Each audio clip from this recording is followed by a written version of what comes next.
ataque no contra um que ele tem, segurar alguém que estaria incumbido de marcar o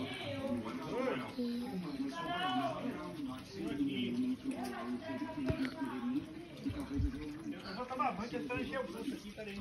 Ó, deixa eu ligar o bucho.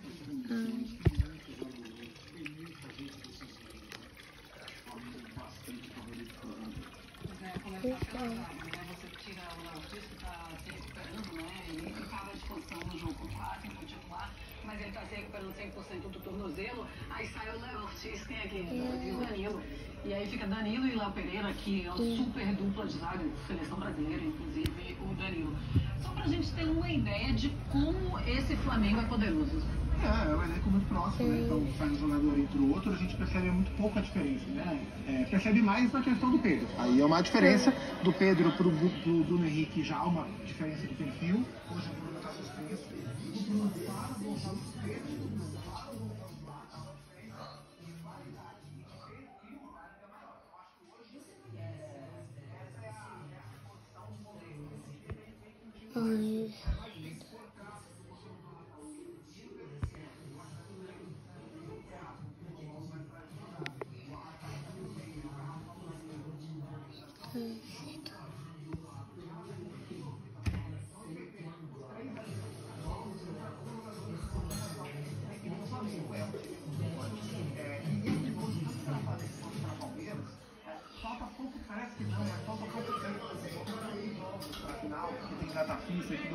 Então, assim, em condições normais, os jogos de agora até a final, até o dia 29, serviriam também para Felipe Luiz e para Abel Ferreira encontrar caminhos, fazer testes. A gente lembra da famosa final de 21, né? Quando o Abel revelou que ele começou a trabalhar o time da final 10 jogos antes, que ele começou a testar sem contar para ninguém. Ele estava treinando o time da final inteiro. A posição do Scarpa foi surpreendente. Eu descobri que foi isso. Assim, em condições normais, os dois técnicos deveriam usar os jogos restantes também para encontrar novos caminhos, alternativas. Só que tem a disputa do título em jogo, ponto a ponto entre os dois. Isso te tira um pouco do espaço, do experimento, né? Dá um senso de urgência para as partidas e o time do Flamengo colocado no time muito forte. No Campeonato Brasileiro, André, isso, Pac, é aquele jogador que o Felipe Luiz está tendo muito cuidado com ele, porque sabe que ele passou por momentos difíceis com a torcida. Mas é nessas partidas, são nesses jogos de Campeonato Brasileiro mesmo que o Felipe precisa começar ou recomeçar a colocá-lo para ele voltar para a titularidade? Mas já recomeçou, a última imagem dele não é de uma má atuação, né? Num momento complicado, sim, sem dúvida, até criticado pelo torcedor, mas aí eu acho que se trata de um trabalho que todo técnico deve fazer, ainda mais no caso do Felipe, que administra um time de jogadores muito talentosos e em cada função, posição, uma fila longa e competitiva para jogar.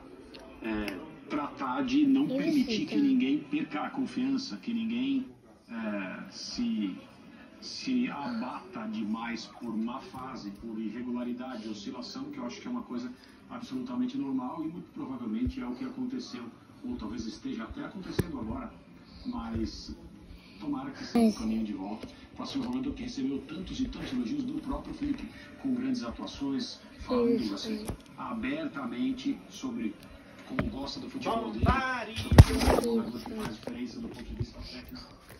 Já elogiou diversas vezes que se trata de não permitir que ele perca a confiança e demore muito para voltar. Esses jogos são importantes para isso também, né? Dentro do que dá para o Felipe trabalhar, pensando, claro, nos dois objetivos. Recuperar o Samuel Lino é um objetivo que o Flamengo tem pendente para a final da Libertadores e para ser campeão brasileiro. E nessa circunstância, eu nem acho que o Lino não vive um bom momento, né? O Lino, pela concorrência, ele justificou perder a titularidade. Mas também não é a tragédia que as pessoas, que a arquibancada, que a rede social resolveu admitir. O Flamengo é tudo muito rápido. É que o valor dele também faz isso. Também, e tudo é muito. Quando joga bem, esse cara tem que ser titular da Copa. Quando joga mal, esse cara é um peladeiro e rasgou dinheiro. Tudo é muito. Tudo é muito. Agora, para circunstâncias como essa, tentar recuperar num jogo fora de casa é ótimo.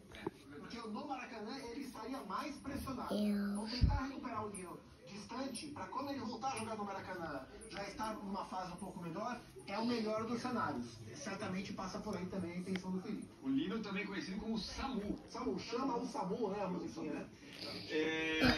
O Marcos Antônio é o motorzinho do time de São Paulo. Faz falta, mas é uma opção do Crespo, como a gente conversava aqui, de um time mais robusto para enfrentar esse Flamengo, né? E no começo do programa a gente falava do desenho que podia ser esse jogo. O Flamengo atacando, o São Paulo mais resguardado. As escalações confirmam isso para você? Eu acho que sim. Quando o Marcos Antônio está em campo, eu ia falar Marcos Leonardo, uma coisa quase veio para o São Paulo. Mas o São Paulo é um time mais inteligente,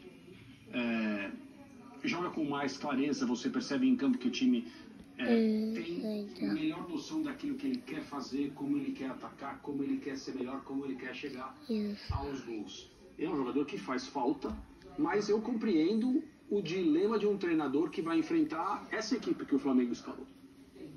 E talvez o Crespo esteja fazendo a aposta não só por uma equipe robusta, mas por um time que saiba se defender melhor e tente alguma coisa nos riscos que o Flamengo sempre corre pela sua forma natural de jogar futebol. Então, assim, uma equipe que enfrenta o Flamengo sempre tem algumas oportunidades.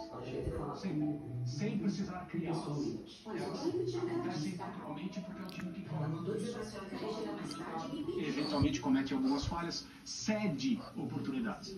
Talvez o Crespo esteja preparando o São Paulo para não deixar de identificar essas oportunidades e no resto do tempo se defender dele.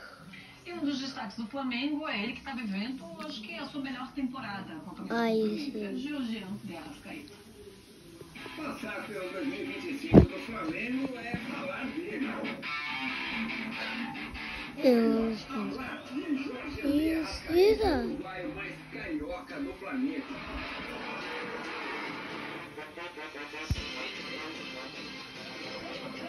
A temporada do Camisa 10 vem para ser a melhor desde que se embarcou no Brasil. Em 55 jogos, são 21 gols marcados, 6 assistências. Vem brigando com atacantes de peso pela artilharia do Brasileirão.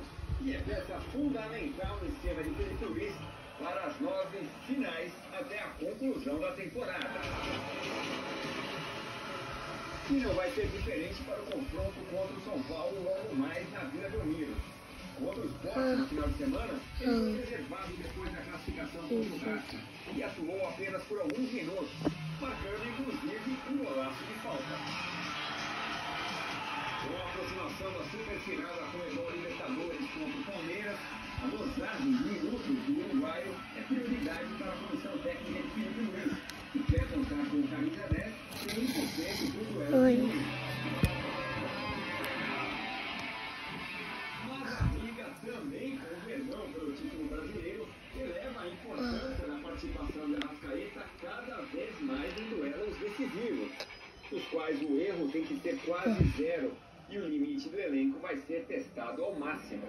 E com a camisa 10 à disposição, o rubro-negro carioca visita o São Paulo na Vila Belmiro para seguir vivo e conquistar mais um título brasileiro. E ser decisivo para De Arrascaeta vem sendo questão frequente em 2025. Oi. Acabou. Isso.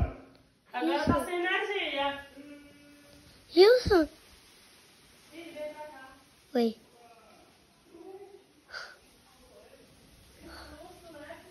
Isso.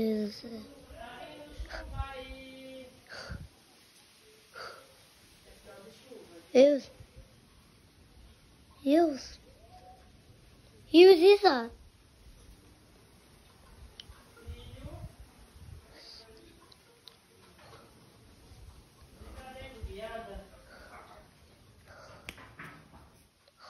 Ixi, ela vai voltar nós demais hoje.